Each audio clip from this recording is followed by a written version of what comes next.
Fa ho fetin'ny baolina lavalava kosa eto amintsika amin'ny volana marsa iny satria tanterahany eto amintsika moa ny tournoi roy ho an'ny baolina lalaovin'olona fito izany. Eo ihany koa ny fifaninana ho an'ny sokajy izandriny tamin'ny alarobia lasa teo ary dia nisy ny fifantenana izany ireo mpilalao zandriny izay mety ho raisina ao anatin'ny ekipa pirenena zandriny.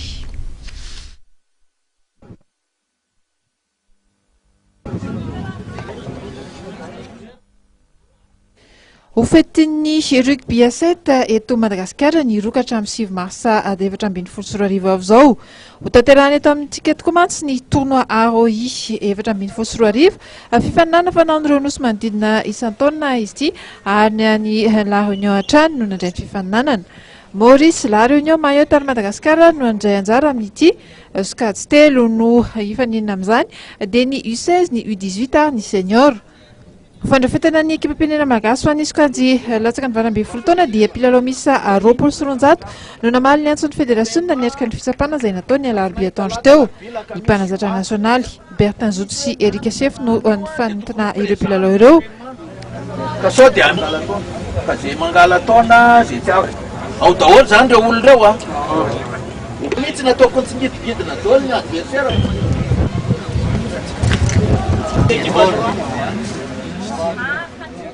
Ny fahaizany manipy sy ny haben'ny vatany ary ny hazakazaka no mahasivana ny fantenana azy.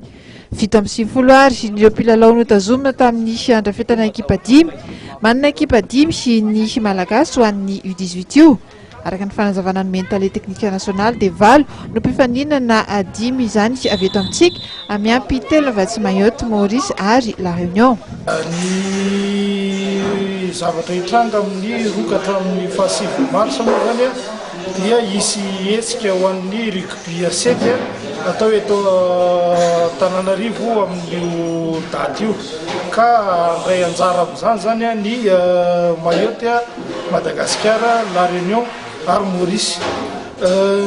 Misy kategoria anankitelo ny mpandray anjara dia misy ny kategoria ny mpandray anjara zany dia misy ny latsaky ny 9 taona.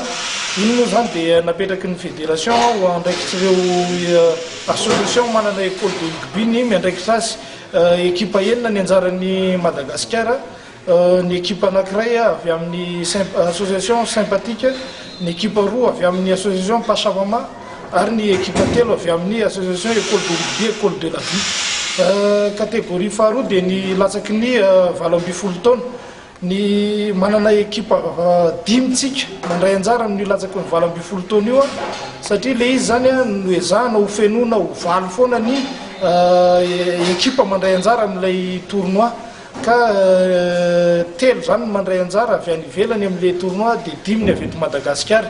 Iny dia niraisin'ny fédération an-tanana ny fikarakarana ny ekipa sady misy tanjona manokana ihany koa izy iny ho antsika satria tsika andray anjara amin'ilay Jeux africains atao any Gaborone na ny Botswana amin'ny 20 volana Mea. Zany hoe ity zany ny zavatra mitranga androany aloha zany dia présélection ho an'ireo zany hoe maka 70 ankizy ny entraîneur national dia avy eo ao anatin'ireo 70 ireo no angalana nilay andrafitra ny ekipa ho any Gaborone. Dia ny kategoria fahatelo moa zany dia kategoria senior misy ekipa 9 ny Madagasikara dia iny indray moa zany dia sady efa tafiditra ao anatin'ilay préparation ho an'ny maki senior. Ho an'ny fandrafetana ny U16 kosa dia nankin'ny fédération amin'ireo sampana mpampianatra ny ankizy madinika ity taranja ity dia ny école de rugby, ny Pachamama sy ny 15 sympathique. Araka ny nambaran'ny Bertin Zoto dia efa nametraka sady politika ny taniketsa isika asolo ireo maki efa madiva hijanona. Ho an'ny sokajy senior kosa dia tafiditra ao anatin'ny fanomanantenana izy ireo amin'ny kanina sady ity fifaninanana ity.